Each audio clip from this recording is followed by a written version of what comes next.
After 60, most people have no idea how their sleeping posture affects blood flow to the brain. But new research shows that certain positions can restrict oxygen for hours, triggering blood clots, blood pressure spikes, and even silent strokes while you sleep. It doesn't matter how healthy you eat or how active you are. If your head and neck are angled the wrong way, you're rolling the dice every single night. One position alone increases stroke risk by over 300%.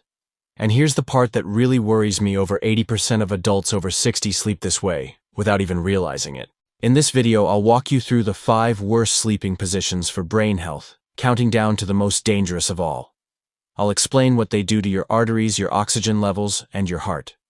And more importantly, I'll show you how to fix them with simple adjustments that could protect your brain starting tonight. If you're over 60, leave a comment below with your age and your usual sleep position. We're reading and replying with tips tailored to your exact routine. Now let's begin with position number 5. It looks completely innocent, but it quietly steals oxygen from your brain hour after hour. Number 5 is the fetal curl. It's that classic curled up position lying on your side knees tucked in chin down. It feels comforting, especially when it's cold or you're trying to fall asleep fast. But after 60, this position can quietly create problems you'd never expect.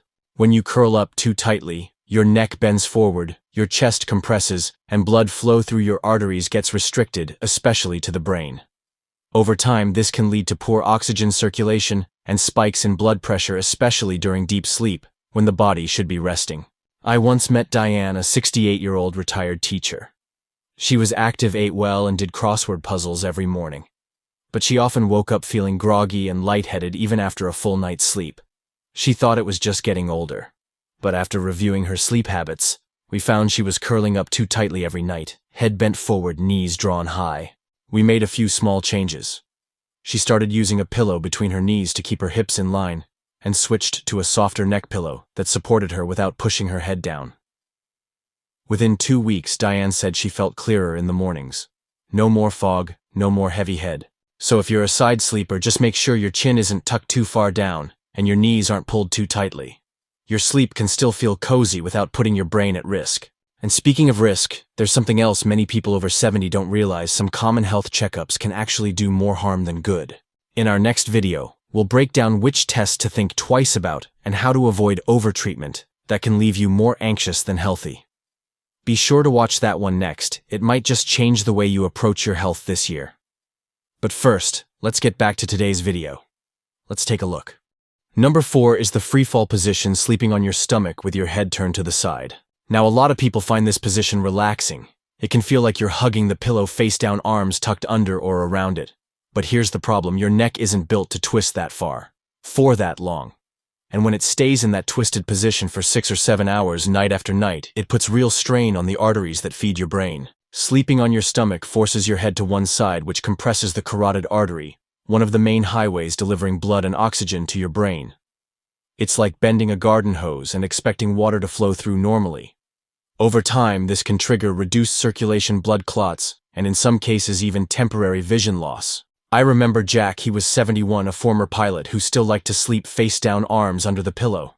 He said it helped his lower back, but lately he'd been waking up with tingling in his left hand and blurry vision in one eye that would fade after a few minutes.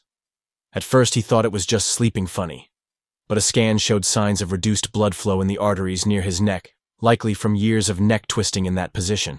We worked on switching him to side sleeping using a contoured pillow and extra support on both sides to keep him from rolling onto his stomach. It wasn't easy at first, but after a few weeks those strange symptoms stopped. So if you're someone who sleeps face down, just know it may feel good in the moment, but your neck and brain are under stress all night long. There's a better, safer way to sleep, and we'll get there by the end of this video. Now let's move on to number 3, the soldier position, lying flat on your back, arms straight at your sides. At first glance, this one seems totally safe.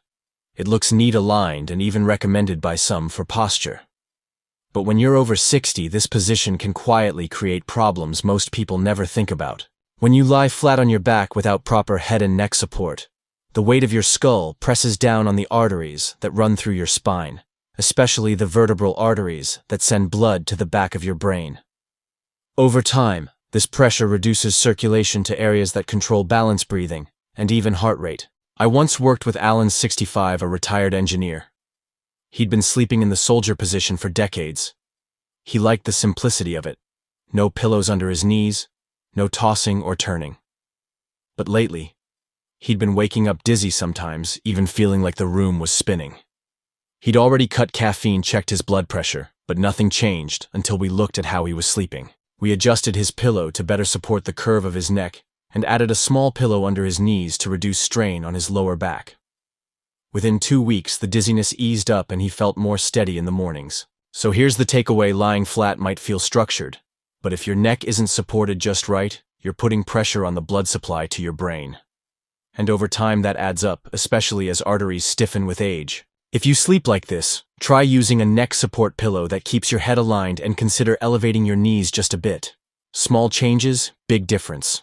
Number 2 is what I call the pretzel twist, when your upper body is turned one way and your lower body twists in the opposite direction. This usually isn't a position people start the night in. It happens during sleep without thinking. Maybe you roll over halfway, one leg crosses over your back, twists slightly, your neck turns the other way. It might even feel comfortable in the moment, but inside your body it's chaos. That twisting motion puts strain on your spine and arteries, especially the ones that run up both sides of your neck. Your vertebral and carotid arteries are meant to curve gently, not be wrung out like a towel. When they're twisted, blood flow becomes uneven, and your body struggles to regulate pressure. That's when things like sudden blood pressure spikes, arrhythmias, or even clot formation can happen, all while you're sound asleep. One of my patients, Margaret, age 72, came in, not because she felt pain, but because her smartwatch kept showing wild heart rate changes overnight. Some nights she'd dip too low, other nights she'd spike to 160 while still asleep. Turned out she was ending up in this twisted posture most nights without realizing it. One shoulder rotated back, one knee flopped forward, spine completely torqued. Once we adjusted her sleeping setup with a long body pillow to keep her hips and shoulders aligned, the episodes calmed down. Her sleep became steadier, and her heart did too. So if you often wake up in a twisted position, one shoulder back, one knee across your body, that's a sign. It's time to add a body pillow or even tuck a pillow behind your back to keep your body from rotating too far. Because when your body's twisted, your blood vessels are too, and your brain deserves better than that. And finally, number 1, the starfish position. This is when you lie flat on your back with your arms and legs stretched out like a starfish. It seems relaxed, open, even harmless. In fact, many people think it's the neutral way to sleep. But for older adults, it can be one of the riskiest positions of all. Here's why: when you sleep on your back like this, gravity pulls your tongue backward. And as we age, the muscles in the throat weaken. That means your airway can start to collapse slightly. Not enough to wake you up, but just enough to reduce oxygen flow all night long. That drop in oxygen doesn't just make you tired. It thickens your blood, stresses your heart, and increases your risk of blood clots, especially if you already have high blood pressure or sleep apnea. I'll never forget Janet. She was 70, didn't smoke, walked daily, and had no major health issues. But she kept waking up with headaches and a pounding heart. Her doctor ruled out major causes. Then one night, her daughter noticed she always slept like a starfish, arms out, mouth open, snoring softly. We tracked her oxygen overnight, and sure enough, it was dipping below safe levels multiple times per hour. We helped her shift to side sleeping, elevated the head of her bed slightly, and used a small positional pillow to keep her from rolling back. Within a month, the headaches disappeared, and she said she had more energy than she'd felt in years. So if you sleep spread out on your back, pay attention. You might feel fine now, but your brain could be getting less oxygen than it needs every single night. We've covered a lot today. And if you've made it this far, that tells me one thing: you care about your health, and you're ready to take control of it. Because sleep isn't just about feeling rested. It's about protecting your brain, your heart, your independence. After 60, how you sleep can be the difference between waking up refreshed or waking up at risk. And before you go, there's something just as important as sleep that many people overlook. Some routine checkups and health screenings, especially after 70, may seem helpful, but can actually cause more harm than good. In the next video, we'll talk about which tests to avoid, and why less can sometimes be more when it comes to staying healthy as you age.